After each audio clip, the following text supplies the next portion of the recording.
Bonjour à toutes et à tous, j'espère que vous allez bien. On se retrouve pour la deuxième partie de notre personnage. Cette fois-ci, on va apprendre à l'animer en 3D sur Blender. C'est parti.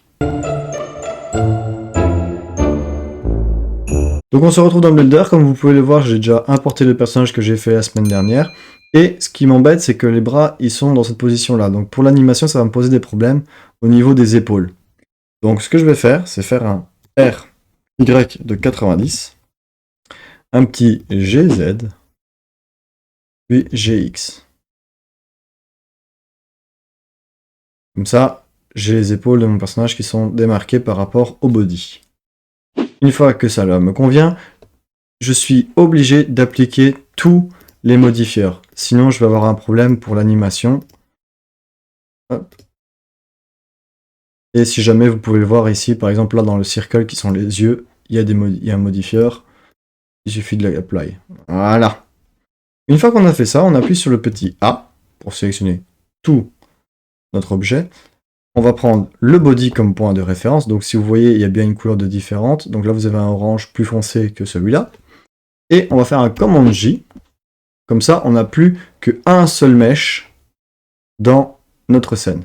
Maintenant que nous avons appliqué les modifieurs et regroupé tout dans un seul mesh, nous allons nous attaquer aux bones. Alors attention, pour l'animation des personnages, les bones, on les nomme généralement en anglais. Donc je vous mets un lien juste ici pour que vous puissiez visualiser. On va aller chercher les bones, on va faire un Shift A, on va dans Armature et on va aller chercher un Single Bones. Je vais me mettre en wireframe pour pouvoir positionner par rapport à mon mesh. Donc là, je vais faire un GZ par exemple. J'appuie sur Tab pour passer en Edit Mode et je vais faire un GZ pour le diminuer. Ensuite, avec le petit rond que j'ai sélectionné, je vais faire un EZ pour extruder vers là où je veux aller et encore un EZ pour la tête. Là, je vais faire un E pour aller vers l'épaule. Ensuite, un EZ pour aller chercher le coude, EZ pour aller chercher la main, et encore un EZ pour aller chercher la main. Ici, on fait pareil, on va aller chercher un EX pour aller chercher la hanche, EZ le genou, EZ les pieds. Alors, celui-ci, j'en ai pas besoin, et celui-là, j'en ai pas besoin non plus. Je vais me mettre en vue de côté. Je vais sélectionner le bones qui est en bas dans les pieds. Je vais faire un EY. Et encore un EY. Voilà. Alors la main, elle est ici. Je vais faire un E pour le pouce. Et un E pour la fin du pouce. Voilà. Hop.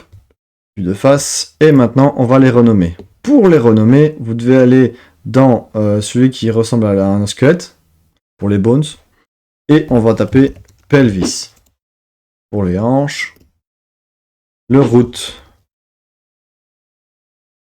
la tête.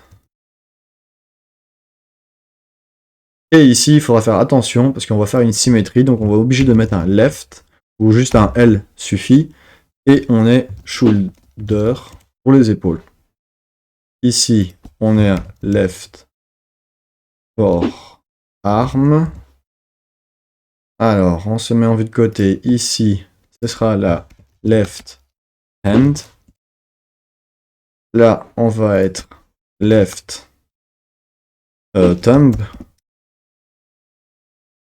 Et ici, on va mettre left thumb hand. Voilà. Ici, left TIG, il me semble. THIG, je sais plus.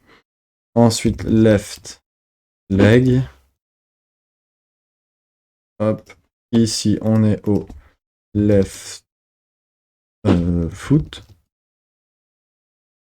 Et ici, on est au left foot hand. Voilà. Je me remets en vue de face. Maintenant que nous avons appliqué nos bones en mode left, on va passer au mode right. Donc pour faire la symétrie, il suffit juste de sélectionner les bones de gauche et de faire une symétrie. Et vous allez voir que si vous sélectionnez un bones, vous aurez right. En fait, il convertit automatiquement le left en right, ce qui est magnifique pour gagner du temps. Maintenant que nous avons fait notre symétrie, nous allons appliquer notre bones à nos mèches. Donc pour appliquer les bones à notre mèche, nous sélectionnons d'abord notre mèche et ensuite nous sélectionnons les bones. Donc les bones deviennent un orange plus clair que le mèche. Ensuite, vous faites un clic droit et on va dans Parent with Automatic 8. Ensuite, on resélectionne juste les bones, on appuie sur Tab et on va passer en Pose Mode. Et une fois qu'on est en Pose Mode, vous pouvez faire une rotation de votre objet pour tester si tout fonctionne bien comme vous le voulez.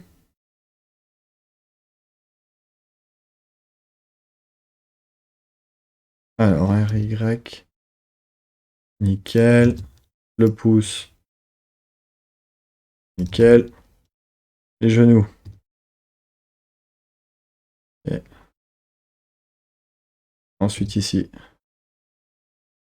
nickel, la tête. Ah, on a un petit souci au niveau de la tête. C'est pas grave, on va régler notre problème. On repasse en objet mode. Toujours avec le bones activé, on va sélectionner le mesh. Alors comme vous pouvez le voir, c'est l'inverse cette fois-ci. Vous avez le bones qui est en orange foncé et le mesh en orange clair. C'est justement ce qu'il nous faut pour modifier le bones de la tête. On va passer sur le 8 Paint et je dois aller sélectionner les bones que j'ai besoin, donc c'est la tête. Alors, normalement elle doit être tout au-dessus, voilà. Donc vous voyez que mon bones influence bien toute la tête, sauf qu'il n'influence pas les yeux et j'aimerais qu'il les influence justement.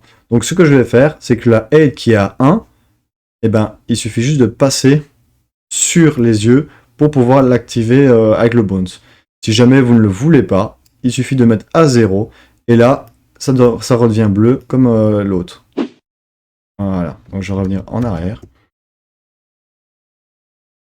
Tab pour sortir, objet mode, on inverse, on reprend le mesh et le bones, on réappuie en pause mode et on vient remodifier ici pour voir si tout fonctionne bien. Et là, on a lié tous nos bones à nos mèches.